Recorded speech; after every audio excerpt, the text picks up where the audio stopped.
जब आपका हृदय भक्ति से समन्वित होगा। माताएं ध्यान से समझें, श्रीमान जी, आपके हृदय में अगर भक्ति महारानी हैं तो भगवान अपने साकेत को, वैकुंठ को सर्वथा विहाय, सर्वथा के लिए त्याग करके और दौड़ करके आकर के और आपके हृदय में बैठते नहीं है, अवरुद्ध हो जाते। जैसे आप लोग विराजमान हो, 2 मिनट समझो, आप लोग विराजमान हो और अगर कहीं ये हाल होता और हाल में ताला लगा दिया जाता कि सुनो अब 3 घंटा कथा पूरी होगी, उसके बाद ही गेट खुलेगा, का करे महाराज बच गए, तब उसको कहा जाएगा ये अवरुद्ध हो गए। लेकिन आप लोग अवरुद्ध नहीं हुए, आप लोग तो विराजमान हैं। जब मन हुआ तो बैठे हैं, नहीं मन हुआ उठ के भाग गए। जैसे जेल खाने में जेलर साहब, कोई पूछे जेलर साहब कहाँ हैं, बोले जेलर साहब जेल खाने में विराजमान है। और कैदी को कोई पूछे कि फलाना कैदी कहाँ है, तो लोग कहेंगे सुनो कैदी जेल खाने में कैद है, अवरुद्ध है। अवरुद्ध क्यों कहा? क्योंकि वो कैदी अपने मन से ना भीतर जा सकता ना बाहर, और जेलर साहब जब मन हो तो भीतर, जब मन हो तो बाहर। तो भगवान विराजमान नहीं होते भक्तों के हृदय में, अवरुद्ध हो जाते हैं। जैसे कैदी अवरुद्ध हो गया जेल में, वैसे आपके हृदय में सकल भुवन मध्य निर्धनास्ते धन्य, 14 भवन हैं। पता है कौन कौन? 7 नीचे 7 ही ऊपर। नीचे वाले कौन? अतल वितल सुतल तलातल रसातल महातल पाताल, 7 वालों। ऊपर भी 7, भू भुव स्व महाजन तप सत्य, 7 और 7 14 है। ये 14 भुवन को भगवान छोड़ के आपके हृदय में आकर के वरुद्ध हो जाएंगे। कब? जब आपके जीवन में भक्ति महारानी निवास कर जाए।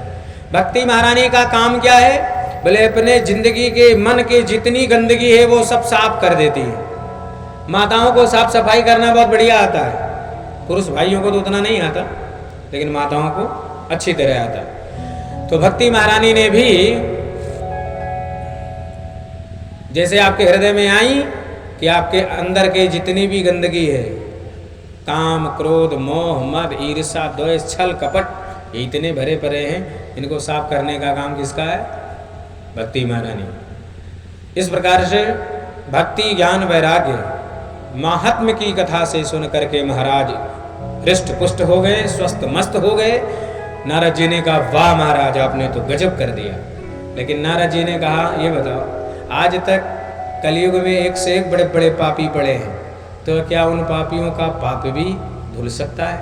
भागवत जी से सनकादिक कहते हैं पापियों का पाप धुल सकता है, ये प्रश्न ही खत्म करो।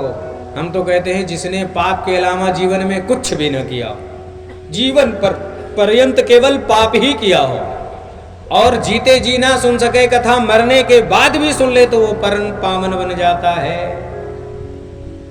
नारद जी ने कहा ये बात उतरती नहीं है, ऐसा हुआ है। तब ऐतिहासिक प्रसंग सुनाते हैं। तुंगभद्रा नदी के तट पे रहते थे आत्मदेव शर्मा पंडित जी, उनकी पत्नी का नाम था धुंधली। ये सारी कथा हम सुनेंगे कल।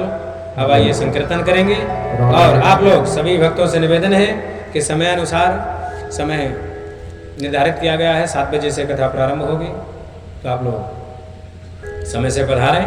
और समय से ये बताओ कथा समझ में आती है? आती है तो आप लोग एक लोग 10 लोगों को लाइए, उसमें भी आपका प्रॉफिट है, आपका ही फायदा है। आपके कहने से 10 लोग आ गए तो उसमें से 50% आपको मिलेगा जिसको कहोगे। बोलो राधे राधे राधे राधे। इस प्रकार से आइए 2 बार प्रभु का नाम संकीर्तन। और ये ध्यान रखो कि आज कथा कहाँ विराम हुई है।